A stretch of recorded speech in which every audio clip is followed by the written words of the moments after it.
کے سر پر ایشور نے 5 پہلوؤں والا ایک تاج سجایا ہے، اس میں 5 موتی ہیں، اور تم پریشان نہ ہو، مجھ پر دھرم کا خاتمہ نہیں ہوگا، سماپت نہیں ہوگا دھرم، یہاں پر سماپت میتیریا پر ہوگا۔ میتیریا کیا ہے؟ ڈاکٹر ایل کے بھٹناگر لکھتے ہیں کہ میتیریا کے جو میننگ ہے انہیں لکھی، جو ارتھ لکھا، کہتے ہیں کہ می کہتے ہیں بارش کو، رحمت کو، اور تیریا کہتے ہیں عالمین کو۔ تو میتیریا دھرم کا سماپت کرنے والا ہوگا، اس پر سماپت ہوگا، مجھ پر سماپت نہیں ہوگا۔ یعنی می تیریا، می رحمت اور تیری عالمین، رحمت للعالمین، وما ارسلناک الا رحمتا للعالمین، یہ ہے میتیریا۔ اس کے بعد کہتے ہیں کہ اس کی اولاد پر لوگ بڑا ظلم کریں گے، بہت ستائیں گے، اس پر بہت نیائے ہوگا، اس پر بہت انیائے ہوگا، اسے بہت ستایا جائے گا۔ تو اس کے بعد لکھتے ہیں کہ اولاد کون ہے ان کی؟ ان کے نواسے حسن اور حسین، ان کو دنیا والے بہت ستائیں گے اور ان کی نسل کو ختم کرنا چاہیں گے، لیکن ایشور نے یہ طے کیا ہے کہ وہ ان کی نسل کو ختم نہیں ہونے دے گا۔ انا آتینا کل کوثر، یہ ہے میتیریا کہ جسے کبھی ختم نہیں کیا جا سکتا، اور جو دھرم اور مذہب میں اتحاد، یونٹی، ایکتا اور معاشرے میں امن اور رواداری کا پیغام لے کر آیا ہے۔ اب جو ہمارا سبجیکٹ ہے پیغمبر اسلام کی سیرت، معاشرے کے لیے امن اور رواداری کا پیغام، ابھی ہلکا سا ذکر کیا گیا لیکن وہ منظر آپ کے سامنے پورا کھینچ دیتا ہوں، اور وقت بھی میرا تمام ہو رہا ہے، اپنے وقت پہ گفتگو تمام کر دوں گا۔ جس جنگ کا بھی ذکر کیا 3 ہجری، جنگ احد، کہ پیغمبر اسلام حضرت محمد مصطفیٰ صلی اللہ علیہ وآلہ وسلم کو 3000 لوگوں نے گھیر لیا، تنہا نبی کریم ہیں اور 3000 لوگ ہیں میدان جنگ میں۔ لشکر اسلام منتشر ہو چکا ہے، تاریخ آپ کو معلوم ہے، جیتی ہوئی جنگ مسلمان ہار گئے ہیں۔ اس وقت تنہا پیغمبر اسلام ہیں، ایک طرف مولا کائنات حضرت علی بن ابی طالب ہیں جو 1500 کے لشکر سے جنگ کر رہے ہیں، اور باقی سارا لشکر پیغمبر اسلام کے قریب آ گیا ہے، اتنا قریب آ گیا کہ وہ اٹھا کر پتھر مارتا ہے تو پیغمبر تک وہ پتھر پہنچ رہے ہیں، اور نبی کریم زخمی ہوئے، آپ کے لب و رخسار زخمی ہوئے، دندان مبارک شہید ہوئے، لیکن آپ کے پہلو میں تلوار لگی ہوئی ہے، اور ایک تلوار کے فاصلے پہ لشکر کھڑا ہوا ہے جو پتھر مار رہا ہے۔ پیغمبر اسلام سامنے والے لشکر سے پتھر کھاتے رہتے ہیں، تلوار نہیں نکالتے۔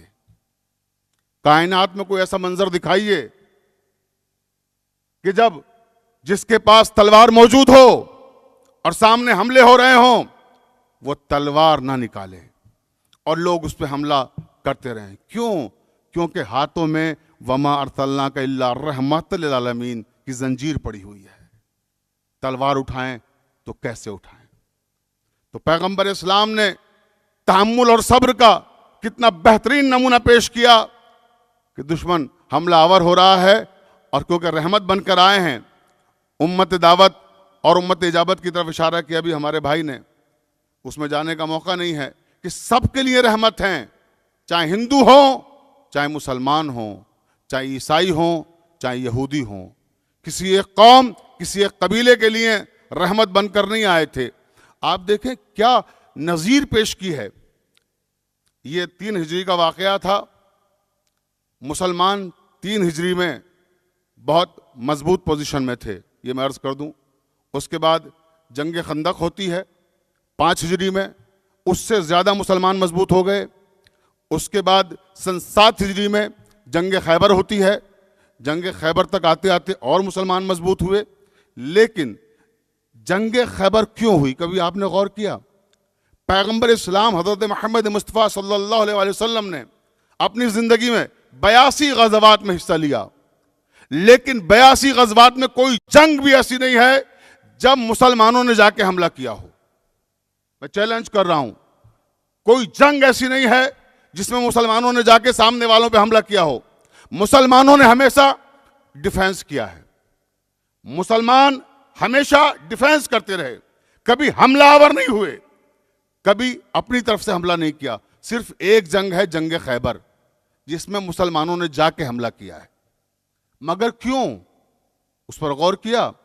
پیغمبر اسلام نے حجت تمام کی, بار بار خط لکھ رہے تھے, کبھی مرحب کے نام, کبھی انتر کے نام, کبھی حارث کے نام, جو سردار تھے یہودیوں کے, کہ آپ مسلمانوں کے قافلوں کو نہ لوٹیں.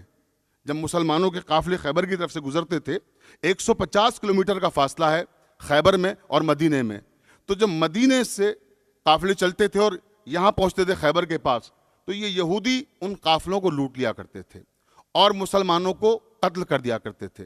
تو پیغمبر اسلام نے خط لکھا, ایک بار لکھا, 2 بار لکھا, 3 بار لکھا, بار بار متوجہ کیا کہ ہمارے لوگوں کو قتل نہ کیا جائے, ہمارے قافلوں کو نہ لوٹا جائے. جب وہ نہیں مانے تب پیغمبر اسلام نے آخری حل اس کا یہ نکالا کہ اب ہمیں جا کر کے ان کو بتانا پڑے گا کہ مسلمان کمزور نہیں ہیں. اور کمال کی بات ہے کہ پیغمبر اسلام 1600 کا لشکر لے کر 10,000 کا مقابلہ کرنے پہنچ گئے خیبر میں. آپ سوچئے کہ کہاں 1600 لوگ, اور 1600 لوگوں میں بھی 100 لوگوں کے پاس اسلحے تھے, 1500 لوگ اسلحوں سے خالی, اور وہ 10,000 اسلحوں سے لیس. ان کے پاس اس وقت کی ٹیکنالوجی کے حساب سے بہترین اسلحے موجود تھے. لیکن ایمان کی طاقت ایک ایسی طاقت ہوتی ہے جو ہر دور میں بتا دیتی ہے کہ سپر پاور کچھ نہیں ہے ایمان کے سامنے. خیبر میں پیغمبر اسلام نے 1600 لوگوں کے ساتھ 10,000 کا مقابلہ کر کے بتایا کہ ایمان سے بڑھ کر کوئی طاقت نہیں ہے. اور آج ایران نے, آیت اللہ خامنائی نے سپر پاور سے ٹکرا کے بتا دیا کہ ایمان کی طاقت آج بھی زندہ ہے. اور ایمان کی طاقت کا کوئی بھی طاقت مقابلہ نہیں کر سکتی. سپر پاور آج کی جن کے نام سے لوگ دہل جاتے ہیں, ان کا مقابلہ کس طرح سے کیا آیت اللہ خامنائی نے. آپ نے دیکھا, پوری دنیا نے دیکھا, اور کہا گیا کہ خامنائی کو مار ڈالیں گے, خامنائی کو قتل کر دیں گے. کیونکہ خامنائی کو قتل کرنا نہیں ہے, سارے مسلمانوں کو قتل کرنا ہے. سپر پاور ہے خامنائی, اس لیے قتل کرنا ہے. کہا گیا تو خامنائی نے کیا کہا کہ میں مر جاؤں, میں شہید ہو جاؤں, تو جنگ مت روکنا, جنگ جاری رکھنا. کیونکہ جنگ کسی مسلک کی جنگ نہیں تھی, جنگ کسی مذہب کی نہیں تھی, یہ جنگ تھی مقصد کی جنگ, مسلمانوں کے تحفظ کی جنگ تھی. تو اس لیے بس اب میں اپنی تقریر کو ختم کر رہا ہوں کہ پیغمبر اسلام نے ہر موقع پر امن کا پیغام دیا. اور آخری بات, سن 8 ہجری فتح مکہ میں جو پیغام دیا ہے, آپ دیکھیں 10,000 کا لشکر پیغمبر اسلام اب لے کے مکے میں پہنچ رہے ہیں, اور وہاں جا کر جو خطبہ دیتے ہیں اس خطبے میں کہا کیا, وہاں کہا کہ جن لوگوں نے ہم پر ظلم کیے ہیں, جن لوگوں نے ہم پر پتھر برسائے ہیں, جن لوگوں نے ہمیں زخمی کیا ہے, ہم ان سب کو آج معاف کر رہے ہیں. کب معاف کر رہے ہیں؟ جب مجبور ہیں تب نہیں, آج ہم بدلہ لینے کی پوزیشن میں ہیں. آج ہم 10,000 لوگوں کے ساتھ آئے ہیں, اگر چاہیں تو ہر ظلم کا حساب لیں. ہمارے صحابہ کو قتل کیا گیا, ہماری صحابیات کو قتل کیا گیا, مسلمانوں پہ ظلم و ستم کے پہاڑ ڈھائے گئے. اگر آج چاہیں تو بدلہ لے سکتے ہیں, لیکن کہا نہیں لیں گے. حتیٰ کہ اس کو معاف کر دیا, ابو سفیان اور ان کی بیوی, کیونکہ بعد میں مسلمان ہوئے نا. پہلے تو پیغمبر اسلام کے خلاف مستقل جنگیں کی, بدر, احد, خندق, یہ سب کس نے کی ہیں؟ انہی نے کی ہے نا ساری جنگیں. مگر پیغمبر کہتے ہیں کہ میرے اندر وہ رحم دل انسان ہے کہ میں اپنے بڑے سے بڑے دشمن کو, جس کی وجہ سے ہزاروں لوگ قتل ہوئے, سب کو معاف کرتا ہوں. اور یہ معاف کرنا یاد رکھیے گا, زندگی بھر کے لیے پیغام دیا پیغمبر نے کہ جب مجبور ہو جاؤ, ظلم کوئی کرتا ہو آپ پر اور آپ کچھ کر نہ سکیں, اور اس کے بعد کہ ہم نے معاف کر دیا, یہ معاف کرنا نہیں ہوتا ہے, کہ معاف کرنا جب ہوتا ہے جب آپ کے پاس طاقت ہو، آپ کے پاس پاور ہو، آپ بدلہ لے سکتے ہو دشمن سے، اور اس کے بعد کہیں کہ ہم نے معاف کر دیا. تو یہ ہے معاف کرنا. علامہ اقبال نے اسی نے تو کہا تھا کہ در دل مسلم مقام مصطفیٰ است، در دل مسلم مقام مصطفیٰ است، آبرو ما ز نام مصطفیٰ است وما علینا الا البلاغ.